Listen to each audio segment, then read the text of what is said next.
കേട്ടപ്പോ മനസ്സിലായി, ഞാൻ ചവിട്ടി മെതിച്ചു നടന്ന ഈ നിലം, ഞാനാണ് സർവവുമെന്ന് അഹങ്കരിച്ച് ഭൂമിയെ ധിക്കരിച്ച് ചവിട്ടി മെതിച്ചു നടന്ന ഈ നിലം ഒടുവില് നിനക്കെന്തായി?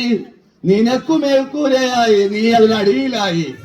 നോക്കി ആ ഗുരു ശിഷ്യ ബന്ധം, ആ ഗുരു പറഞ്ഞു കൊടുത്ത തത്വം വലിയ പോയിന്റാ നിങ്ങളുടെ ജീവിതത്തില്, വലിയൊരു പാഠമാ. ഇത്രയേ ഉള്ളതേ മനുഷ്യ ജീവിതം. ഇത് മനസ്സിലാക്കൂ.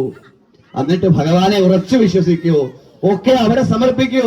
അത് നന്മയായിക്കോട്ടെ തിന്മയായിക്കോട്ടെ, ജീവിതത്തിലേക്ക് എന്ത് വന്നാലും അതിനെ ത്രാണനം ചെയ്ത് മുന്നോട്ട് പോകുക. എന്തും ആയിക്കോട്ടെ, പോസിറ്റീവോ നെഗറ്റീവോ വന്നാലും പതറരുത്, വിട്ടുകൊടുക്കരുത്. നിങ്ങൾക്ക് പോകേണ്ട വഴി മുമ്പോട്ടാ.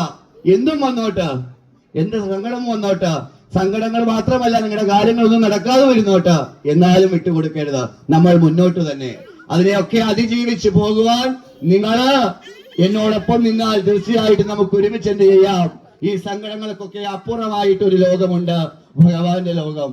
ആ ഭഗവാന്റെ ലോകത്തിലേക്ക് എത്തിച്ചേരുവാൻ നിങ്ങളുടെ മനസ്സെന്ത് ചെയ്യട്ടെ? ഉറച്ചതാകട്ടെ. നിങ്ങളുടെ ബുദ്ധിക്ക് ഭ്രമമുണ്ടാകാതിരിക്കാൻ, ഭഗവാൻ നിങ്ങളുടെ ബുദ്ധിയെ നശിപ്പിക്കാതിരിക്കാൻ, നിങ്ങൾക്ക് ആ ഭ്രമമില്ലാതെ ആ ബുദ്ധി സ്ഥിര ബുദ്ധിയായി നിന്ന് ആ ബോധത്തെ നൽകി എന്റെ ഭഗവാൻ, എന്റെ സ്വാമി നിങ്ങൾ ഓരോരുത്തരിലേക്ക് മാർന്നിറങ്ങട്ടെ എന്ന പ്രാർത്ഥനയോടെ ഇന്നത്തെ ഈ ഒരു വർഷം 2026 എന്ന ഈ വർഷത്തെ മനോഹരമാക്കിക്കൊണ്ട് ഈ വന്ന ഈ ആബാലവൃന്ദം ഭക്തജനങ്ങളെയും വിശപ്പകറ്റി ഇന്നത്തെ അന്നം നിങ്ങൾക്കായി വിളമ്പുന്നത് നമ്മുടെ ഭഗവാന്റെ പ്രിയപ്പെട്ട ഭക്തൻ ആകാശ് അശ്വതി ഗുരുസാഗരം പറക്കോട്. ഭഗവാന്റെ ഏറ്റവും ഉത്തമനായ ഭക്തനും കുടുംബവുമാണ്. അവരും കുടുംബവും ആകാശ് അശ്വതി ഗുരുസാഗരം പറക്കോട്.